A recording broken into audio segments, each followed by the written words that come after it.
El demonio de la peste. Cuento número 2 de la serie Herbert West, Reanimador. Texto completo. H.P. Lovecraft. Jamás olvidaré aquel espantoso verano, hace 16 años, en que, como un demonio maligno de las moradas de Eblis, se propagó el tifus solapadamente por toda Arkham. Muchos recuerdan ese año por dicho azote satánico, ya que un auténtico terror se cernió con membranosas alas sobre los ataúdes amontonados en el cementerio de la Iglesia de Cristo. Sin embargo, hay un horror mayor aún que data de esa época, un horror que solo yo conozco, ahora que Herbert West ya no está en este mundo. West y yo hacíamos trabajos de posgraduación en el curso de verano de la Facultad de Medicina de la Universidad Miskatonic, y mi amigo había adquirido gran notoriedad debido a sus experimentos encaminados a la revivificación de los muertos. Tras la matanza científica de innumerables bestezuelas, la monstruosa labor quedó suspendida aparentemente por orden de nuestro escéptico decano, el Dr. Avian Alsey. Pero había seguido realizando ciertas pruebas secretas en la sórdida pensión donde vivía, y en una terrible e inolvidable ocasión se había apoderado de un cuerpo humano de la fosa común, transportándolo a una granja situada a otro lado de Meadowy. Yo estuve con él en aquella ocasión, y lo vi inyectar en las venas exánimes el elixir que, según él, restablecería en cierto modo los procesos químicos y físicos. El experimento había terminado horriblemente en un delirio de terror que poco a poco llegamos a atribuir a nuestros nervios sobreexcitados, pues ya no fue capaz de librarse de la enloquecedora sensación de que lo seguían y perseguían. El cadáver no estaba lo bastante fresco. Es evidente que para restablecer las condiciones mentales normales el cadáver debe ser verdaderamente fresco. Por otra parte, el incendio de la vieja casa nos había impedido enterrar el ejemplar. Habría sido preferible tener la seguridad de que estaba bajo tierra. Después de esa experiencia, West abandonó sus investigaciones durante algún tiempo, pero lentamente recobró su celo de científico nato, y volvió a importunar a los profesores de la facultad pidiéndoles permiso para hacer uso de la sala de disección y ejemplares humanos frescos para el trabajo que él consideraba tan tremendamente importante. Pero sus súplicas fueron completamente inútiles, ya que la decisión del Dr. Alsey fue inflexible, y todos los demás profesores apoyaron el veredicto de su superior.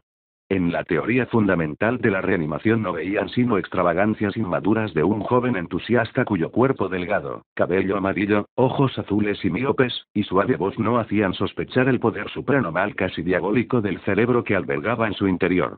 Aún lo veo como era entonces y me estremezco. Su cara se volvió más severa, aunque no más vieja. Y ahora Sefton carga con la desgracia, y West ha desaparecido. West chocó desagradablemente con el Dr. Alsey casi al final de nuestro último año de carrera, en una disputa que le reportó menos prestigio a él que al bondadoso decano en lo que a cortesía se refiere. Afirmaba que este hombre se mostraba innecesariamente e irracionalmente grande. Una obra que deseaba comenzar mientras tenía la oportunidad de disponer de las excepcionales instalaciones de la facultad. El que los profesores, apegados a la tradición, ignorasen los singulares resultados tenidos en animales, y persistiesen en negar la posibilidad de reanimación, era indeciblemente indignante, y casi incomprensibles para un joven del temperamento lógico de West. Solo una mayor madurez podía ayudarlo a entender las limitaciones mentales crónicas del tipo doctor-profesor, producto de generaciones de puritanos mediocres, bondadosos, conscientes, afables y corteses, a veces, pero siempre rígidos, intolerantes, esclavos de las costumbres y carentes de perspectivas.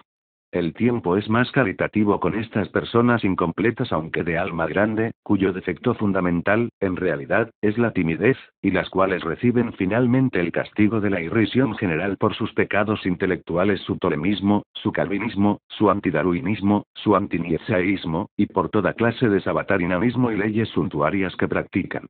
West, joven a pesar de sus maravillosos conocimientos científicos, tenía escasa paciencia con el buen Dr. Alsey y sus eruditos colegas, y alimentaba un rencor cada vez más grande, acompañado de un deseo de demostrar la veracidad de sus teorías a estas obtusas dignidades de alguna forma impresionante y dramática. Y, como la mayoría de los jóvenes, se entregaba a complicados sueños de venganza, de triunfo y de magnánima indulgencia final. Y entonces había surgido el azote, sarcástico y letal, de las cavernas pesadillescas del Tártaro.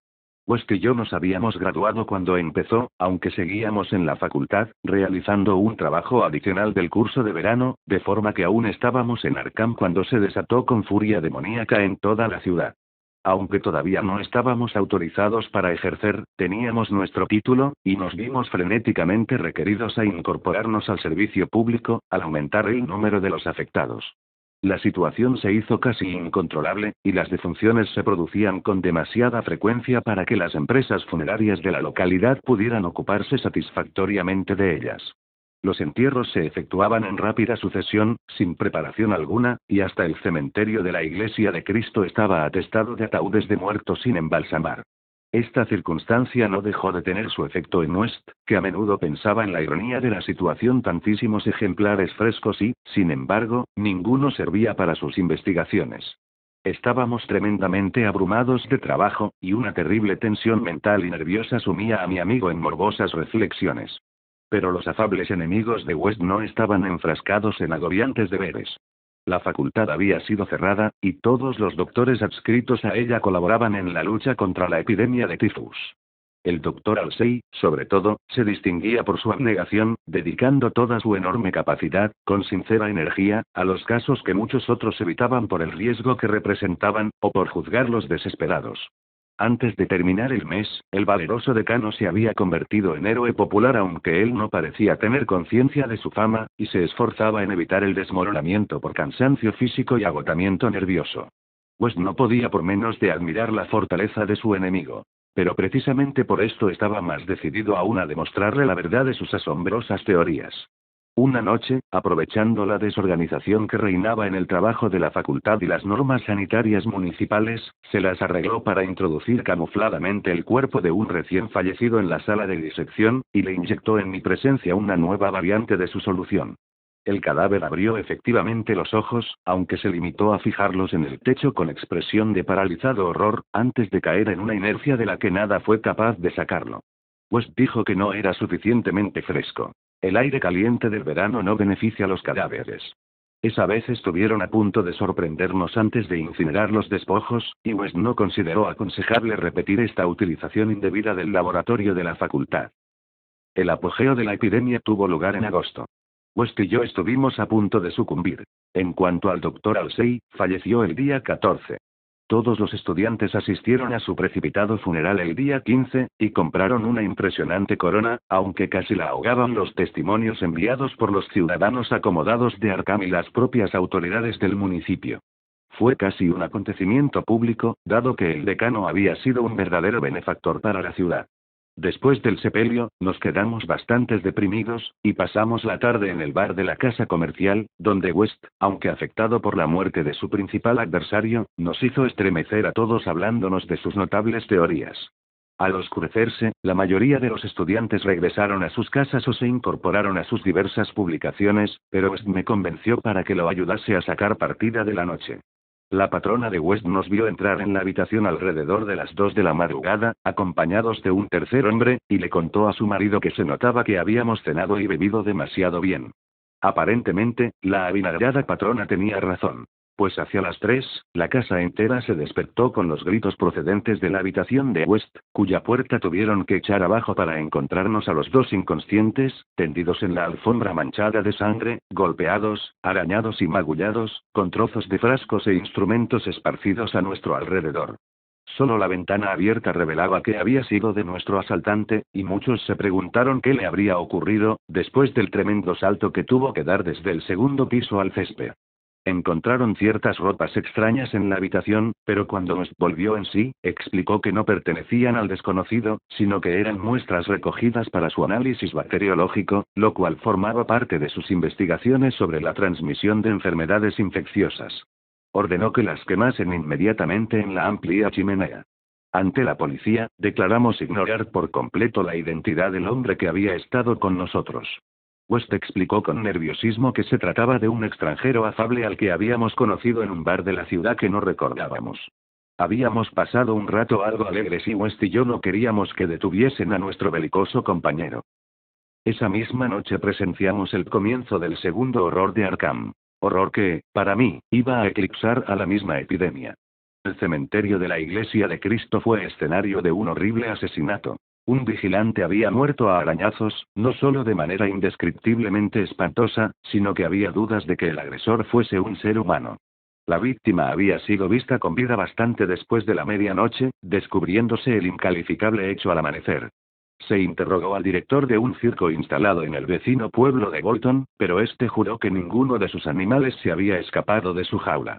Quienes encontraron el cadáver observaron un rastro de sangre que conducía a la tumba reciente, en cuyo cemento había un pequeño charco rojo, justo delante de la entrada. Otro rastro más pequeño se alejaba en dirección al bosque, pero se perdía enseguida. A la noche siguiente, los demonios danzaron sobre los tejados de Arkham, y una desenfrenada locura aulló en el viento. Por la enfebrecida ciudad anduvo suelta una maldición, de la que unos dijeron que era más grande que la peste, y otros murmuraban que era el espíritu encarnado del mismo mal. Un ser abominable penetró en 8 casas sembrando la muerte roja a su paso, dejando atrás el mudo y sádico monstruo un total de 17 cadáveres, y huyendo después. Algunas personas que llegaron a verlo en la oscuridad dijeron que era blanco y como un mono mal formado o monstruo antropomorfo. No había dejado entero a nadie de cuantos había atacado, ya que a veces había sentido hambre. El número de víctimas ascendía a 14. A las otras 3 las había encontrado ya muertas al irrumpir en sus casas, víctimas de la enfermedad. La tercera noche, los frenéticos grupos dirigidos por la policía lograron capturarlo en una casa de la calle Crane, cerca del campus universitario. Habían organizado la batida con toda minuciosidad, manteniéndose en contacto mediante puestos voluntarios de teléfono. Y cuando alguien del distrito de la universidad informó que había oído arañar en una ventana cerrada, desplegaron inmediatamente la red. Debido a las precauciones y a la alarma general, no hubo más que otras 2 víctimas, y la captura se efectuó sin más accidentes.